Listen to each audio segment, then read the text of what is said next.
Welcome back to another week on the Roar Rundown. Over the past week, a lot of success has been seen from the Tigers. Let's start out with the men and women's tennis teams. The women fought hard on Wednesday, but dropped their 5th game in conference 7-0 against Southern Arkansas. The men picked up their 3rd straight conference win, defeating the Mule Riders 4-2. The women's team will play a final conference game Saturday against Henderson State, while the men will play Southwest Baptist University on Friday and Northwest Missouri State on Saturday. Elizabeth Steele met up with freshman Santiago Kearney to find out how the season has been going. I'm here with Santiago Kearney, a freshman tennis player at OBU. So tell me a little bit about how you came to OBU and decided to play tennis. Well, hi, thanks for the invitation. I'm from Argentina, so I play tennis since I was a little child. And I always wanted to be like have a college life, you know. And this is the perfect combination to study in an American university because you play for a team and you can study.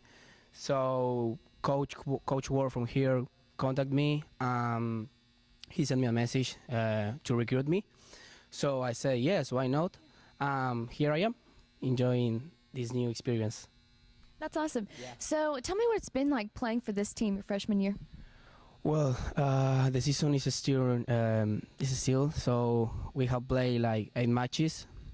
I'm a clay player, so this is a new surface for me. I have to still adapt a little bit, but I really like it. I really like the atmosphere. It's completely different. There is a lot of people like cheering for you, so like playing in a team is completely different. I really like it. Really like it. We are in the middle of the season right now. We are like really motivated.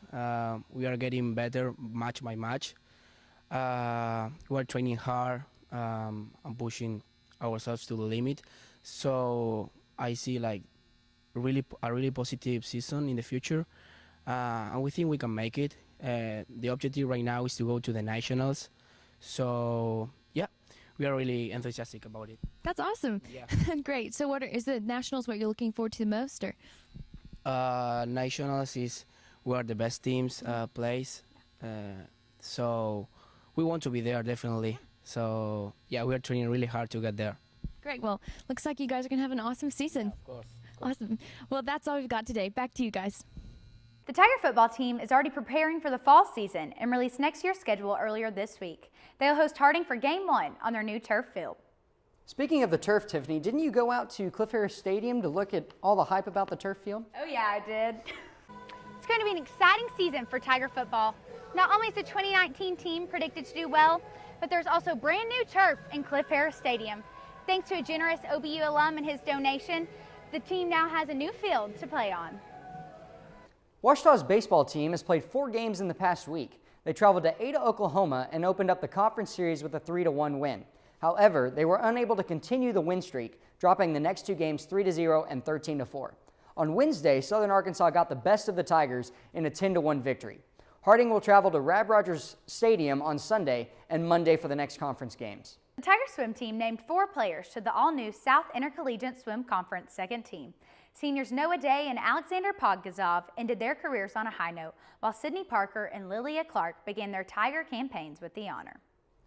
Softball has found success in the last 7 games with a record of 5-2.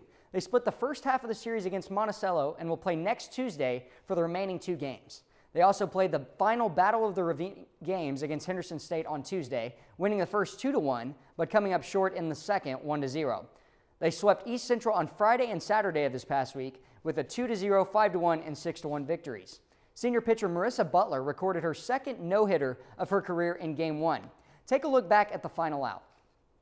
Foul ball, and Butler with the next pitch.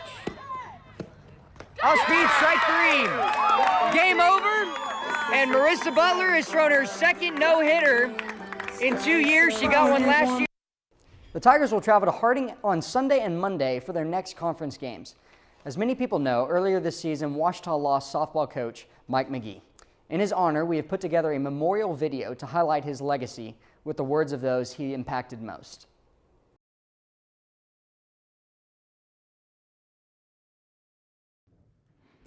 Softball. Coach Mike McGhee's platform for leading, mentoring, and loving his players. For 17 seasons, he poured into hundreds of Ouachita players with one idea in mind: Softball is much more than a game. I hired Mike, and we hired Mike as the assistant softball coach. Mike didn't have a college degree when he came to us, but he had experience in softball, and we had just put softball in, and so we hired Mike to help us there. And so I hired him there, and then he was able to attain his degree here. He finished his degree. He started it years ago before that, but he was able to finish his degree here at Ouachita. And then when he finished that, I was able to name him head softball coach. Coach McGhee was he wasn't just like my coach. He was a lot closer than that.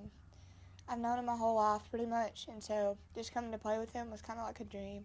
He was like a father figure to me, and he was someone that I went to for everything. And then also that transition of being a player to becoming a coach for the team that you played on was challenging at times, but to have knowing that I had him and his support every step of the way helped me out tremendously.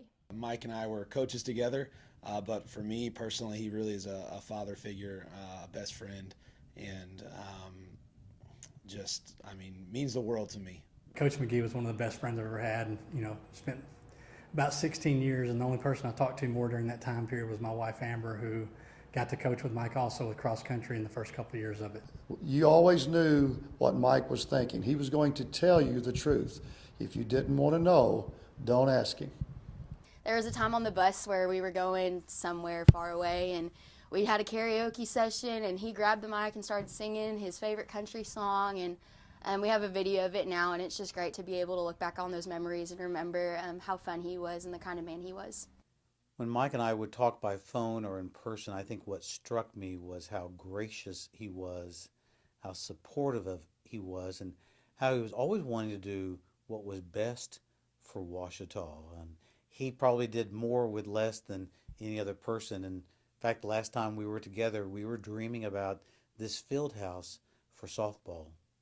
Probably favorite memories. We used to go to lunch quite a bit, Fat Wednesday. Mike was diabetic, so once a week he was allowed to have dessert. So every Wednesday we'd go have lunch at Fat Boys and kind of solve the world's problems and enjoy dessert together. One of my fondest memories with Mike, honestly, was one of the last. I went to visit him.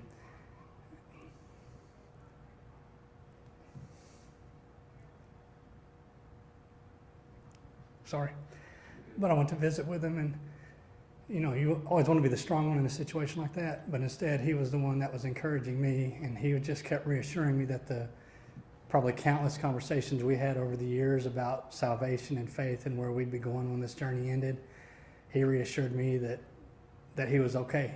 And he probably hugged each other 4 or 5 times in 15, 16 years. But when I started to tear up, he let go of my hand and he reached up and wrapped his arms around me and told me he was certain where he was headed and he'd see me someday.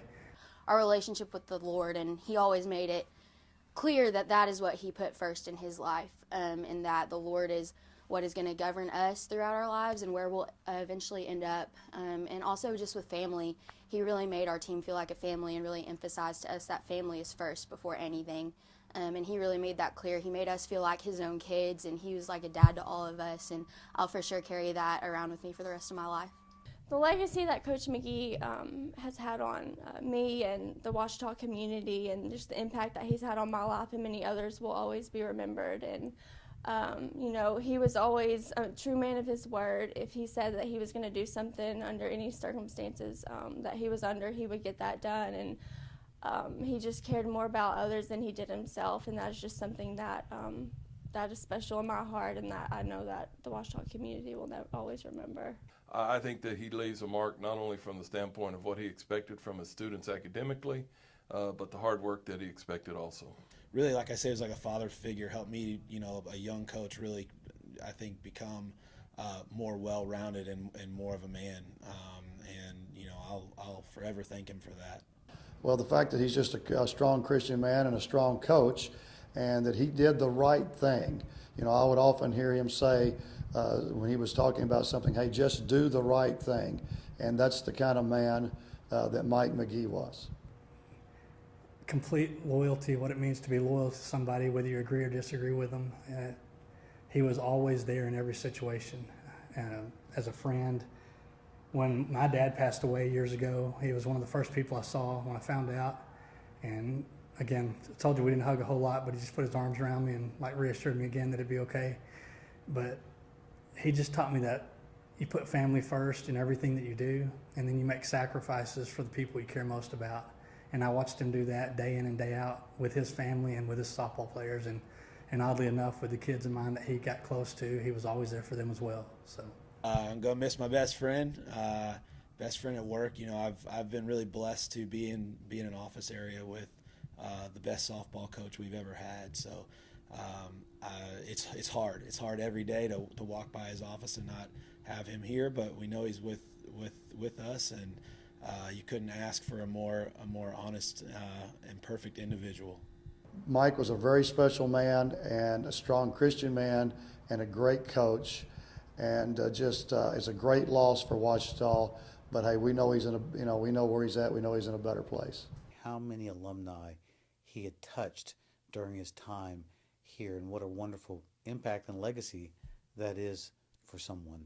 One of the things that he would always tell us is, girls, I want you to know that you know where you're going when your time comes. And he just taught us that every day is a blessing, and then every morning we need to wake up and just thank God that we have another opportunity to come out and serve him. I just want to say I'm thankful that he let me come here to play, and that it wouldn't have ever happened without him. And just thankful that he brought me to Ouachita so that I could meet him and meet my teammates and just get to know him better that year and part of my sophomore year. And I miss him. I'm a better dad today. I'm a better husband. I'm not coaching anymore, but I was a better coach because of my time with Mike. I'm just so thankful for him. I wouldn't be here without him. He brought me to this school. I never heard of Ouachita until he called me one day and told me to come up. And he just gave me so many opportunities that I never would have had otherwise. And he's the reason why I am the player that I am today and the person that I am today. And I'll forever be grateful to him for that. A Christian man, son, father, loving husband, mentor, champion, friend, supporter, encourager, and coach. He leaves a legacy filled with passion for others, a desire for everyone to know Jesus, and an unconditional love for his university, his family, and his players. In his words, it's the OBU way. I get to know and love each one of my players. I feel like they are all my daughters. We look forward to the day we see you again. What an amazing man, Tiffany, who we miss every day. That concludes the show for this week. Join us next Friday for another episode of the Roar Rundown.